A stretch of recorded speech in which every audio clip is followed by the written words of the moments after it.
TV 櫃呢邊咧，咁我哋做咗一幅特色嘅 panel 啦，咁就冇做到上頂嘅。主要原因係你嗰個做到上頂咧，仲有一樣嘢咧，就係佢呢個位置咧，其實係一張梳妝工作台嚟嘅。大家好，我係阿寶啊。咁今日咧就嚟到呢個單位啦，就係牛頭角嘅泰豐啦。咁呢個單位咧就啱啱裝好晒家私㗎啦。咁我轉頭咧就會同大家望一望個單位啦，做咗啲咩家私啊，或者有邊啲特色嘅地方咁樣嘅。好啦，咁一入門口嘅位置咧，我哋會見到一組獅子櫃啦。咁啊留咗個中空位嘅，用咗個比較特色少少嘅石紋，係啦。但係大家睇真啲，佢嘅石紋咧係好似平時砌木地板咁樣嘅，用咗隻人字嘅砌法，係啦。咁我再嚟望下門口呢邊啦。咁門口呢邊咧，咁啊做咗個弧邊啊、圓邊嘅設計啦。咁呢邊就係一個藤面嘅鞋櫃，咁啊有感應燈啦，開門有感應燈啦，係啦。咁啊襯翻色，用翻咗一隻白色嘅藤網面啦。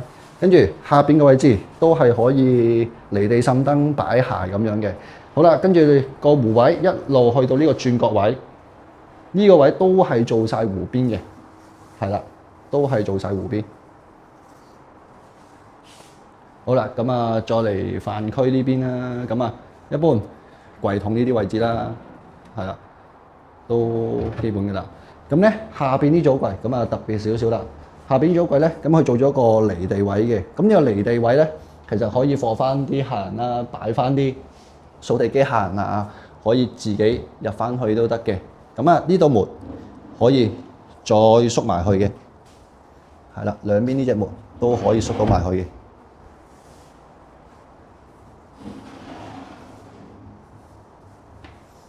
好啦，同埋門口吊櫃位置咧，我哋呢個位置都係做晒啲弧邊嘅啦，弧角位全部都係弧角位。咁啊，一件生態板過啦，就咁呢度就咁一弧，係啦。咁啊頂底啦，做咗個滲燈啦。好，呢個位置咁啊做咗隻掩門，係啦，儲物櫃。咁大家睇到啦，嗱，佢呢度咧，因為佢入門口位置咧。佢唔想咁壓迫啊，咁啊呢個位做翻個薄少少，同下櫃，咁啊追翻個平面。咁但係大家見到上邊咧會突出咗嚟做咗滲燈嘅，主要係咧佢想儲物個空間多啲啊。咁咧過咗個玄關嗰個木殼位之後咧，咁啊上面個櫃就平翻玄關個木殼位，咁啊呢度做翻深少少，可以做到個滲燈嘅效果。好啦，再嚟隔離呢邊啦。咁隔離呢邊。咁可以擺好啲吸塵機啊，成碌個啲吸塵機啊，就可以擺晒入去噶啦。咁呢啲位置就到地下，咁可能擺翻啲燈啊嗰啲就咁推入去都可以噶啦。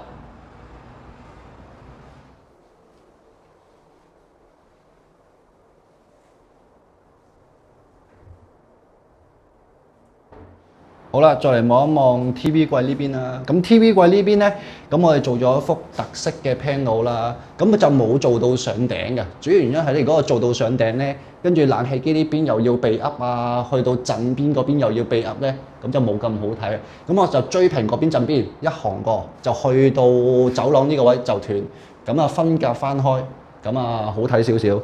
好啦，咁啊另外啦 ，TV 背板我哋做咗一條。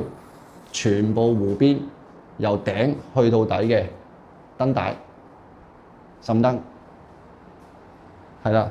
咁好啦，咁啊電視櫃呢一邊啦，其實咧大家見到做咗3級㗎，係啦。呢度有個空格位啦，跟住電視個地櫃啦，跟住仲有個地櫃嘅，係啦。咁呢一個咧，大家以為係個櫃啦，其實係可以燙到出嚟嘅呢個櫃。好，咁再嚟TV 櫃啦，其實都係一般嘅做法啦，櫃桶啦、掩門啦。呢個掩門咧就做咗個欄山位啊，咁可以擺翻啲 router 啊或者modem 啊諸如此類落去，咁啊唔會阻住個 WiFi 個息路啊。咁啊下邊一般都係櫃桶啦，係啦。咁連貫翻過去隔離地櫃咧，都係做晒啲弧邊嘅啦，弧邊位啊、弧角位，係啦，呢邊嘅都係個櫃桶嚟嘅。係啦，大家睇到啦，點解呢邊咧會做咗個地櫃咁嘅嘢咧？因為咧個客人咧其實就係想呢個位咧會種棵大嘅植物啦。係啦，咁啊呢度俾個台階佢坐住棵植物。咁上邊呢個位置咧，咁啊咁啱就做咗盞壁燈嘅。係啦，咁如果棵植物擺喺度咁射住，其實都幾靚仔嘅。嗱，咁其實而家熄晒個天花燈啦。咁其實咧淨係開晒啲櫃燈啊、電視機櫃燈啊，其實開埋個壁燈咧，其實呢個效果咧，夜晚睇電視就一流噶啦。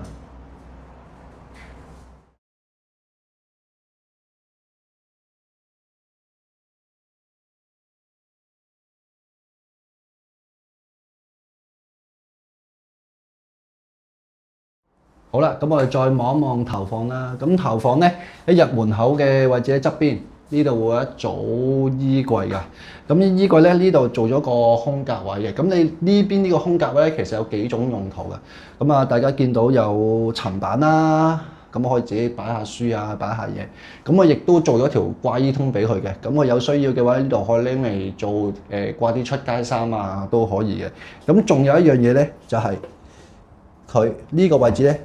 其實係一張梳妝工作台嚟嘅，咁你有時如果你做嘢嘅話啦，咁呢度其實晾部 notebook 啊，咁呢度其實可以做到工作台嘅，咁呢度你可以唔擺文件啦。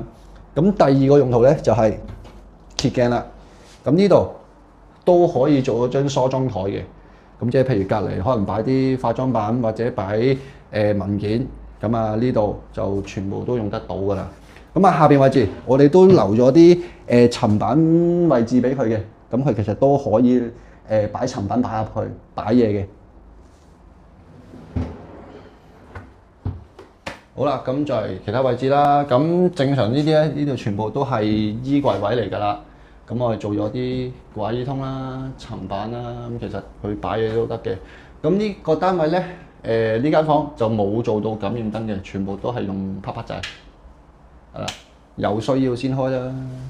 咁啊，下邊全部都係櫃桶嚟㗎啦。係啦，咁其實都擺咗好多嘢㗎啦呢度。係啦，擺咗好多嘢。好，咁呢個位置見到個櫃啦。咁其實咧，佢到時咧呢度咧會自己有張床嘅。咁擺咗張床埋之後咧，咁啊其實埋邊咧有個窗台位，有個窿位嘅。咁我哋做咗個櫃啦，俾佢塞翻落個窿度啦。咁呢度就做翻個掩門櫃。咁啊可以俾佢做到床邊櫃啊、擺嘢啊。咁全部下邊就內通晒落去㗎啦，有揭板。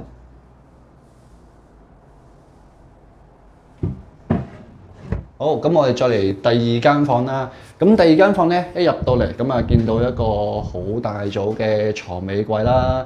咁床尾櫃咧，咁下邊呢個櫃門咧，其實係可以就咁推到啲篋啊，或者抽濕機啊，都可以成部就咁推到落去嘅。咁我哋後邊啦，咁做咗個毛毛條位啦，係啊，毛毛條嘅揭板。咁啊，其實後邊咧全部都係原有嘅。插蘇啊、TV 線啊、上網線，就將其實喺晒度㗎啦。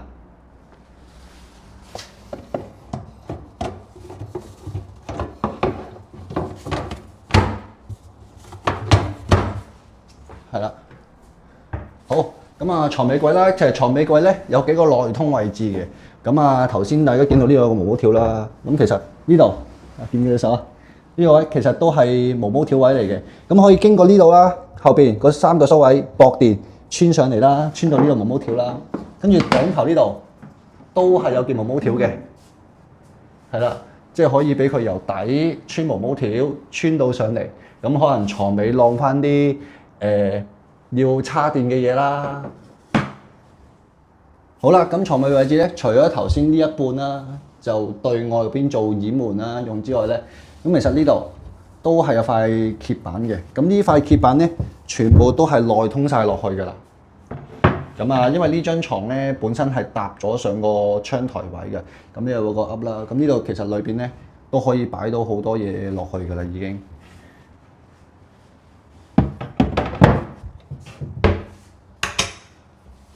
好，咁再嚟望一望床頭位置啦。咁床頭位置咧，大家見到啦。咁會床頭 cushion 啦，咁啊個中空位可能擺翻啲電話啊、叉電啊諸如此類啦。順便做一個水波紋嘅玻璃櫃，咁啊可能放翻擺翻啲書啊嗰啲都 OK 嘅。咁另外咧隔離啦，你會見到好多窿窿咁樣嘅。咁呢個咧就係我哋幫客人做嘅，咁啊做咗個窿窿板啦，咁啊配咗好多啲棍仔啊，同埋啲層板俾佢嘅，咁啊方便個客人啦，可以自己譬如係啦，自己中意點樣卡就點樣卡噶啦。好，搞掂，係啦，完全冇問題。咁啊床頭櫃，咁啊 cushion 啦，照樣都係揭板啦、掩門啦，咁啊內通落去，係啦，內通落去。咁啊，出嚟個效果都幾靚仔嘅。好啦，咁再嚟望一望油壓床啦。咁記得啦，油壓床就記得要中間拎起佢，係啦。咁啊，慢慢自己升起㗎啦。咁啊，油壓床呢度咧，咁其實都擺到好多嘢㗎啦，擺到兩三隻篋㗎啦。咁啦，大家可以見到啦。咁其實咧，床頭床尾位置咧，其實都係有內通落去嘅。呢個位置咧就係頭先床尾櫃，大家見到啦，嗰塊揭板揭落去咧就呢度內通咗落去㗎啦。咁啊，中意呢度塞入去又得，喺頂頭放落去都得。咁啊，裏邊呢邊就內通咗入去，咁啊照樣塞嘢落去啦。係啦，安全鎖，安全鎖。咁啊扣翻就閂埋，記得閂埋嗰時咧就記得甩翻去啦。如果唔係會攣嘅。嗰支油壓槍，好啦，咁啊撳翻落去，一般都係中間位㗎啦，少少陰力啦，死力撳唔到嘅，咁啊陰力一下個，係啦，好，咁隔離咗衣櫃啦，咁啊衣櫃碰床頭嗰邊位置啦，都係做咗個圓角，係啦，圓角嘅設計嘅，咁由頂到底都係圓角㗎啦。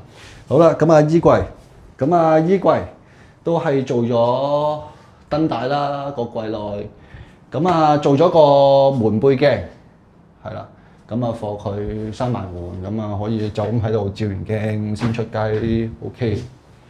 好，咁大家見到掛衣筒啦，門內櫃筒啦，咁都係一般啦，其實都好深，都夠擺晒嘢㗎。好，咁另外，咁啊大家見到下邊有兩碌棍嘅，咁呢兩碌咩嚟嘅咧？活動嘅掛衣筒。係啦，掛衣架啦，咁啊可以平排，就咁掛，推翻晒入去，又掛，又推翻晒入去。咁又或者咧，你可以拎嚟掛褲都得嘅，咁你搭掛，係啦，你搭掛譬如好多排褲都可以噶啦，係啦。咁啊側邊呢組啦，都係儲物衣櫃嚟嘅，係啦。咁啊，另外兩邊兩隻櫃筒啦，除咗門內嗰隻之外，咁啊門外都有嘅，唔一定話成日拎裏邊嗰隻，呢啲都可以拎嘅。咁啊上邊全部都係儲物櫃嚟㗎啦，係啦，呢邊啊對開個廊都好深好大，咁啊呢邊都係啦。好，咁再望埋頂頭嗰少少啦，咁頂頭嗰少少咧就要備冷氣啊。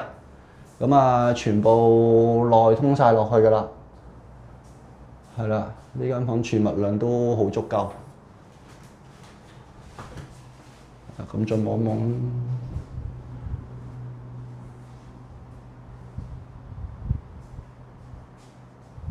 好啦，咁今日咧就同大家睇咗呢個牛頭角泰豐嘅兩房單位啦。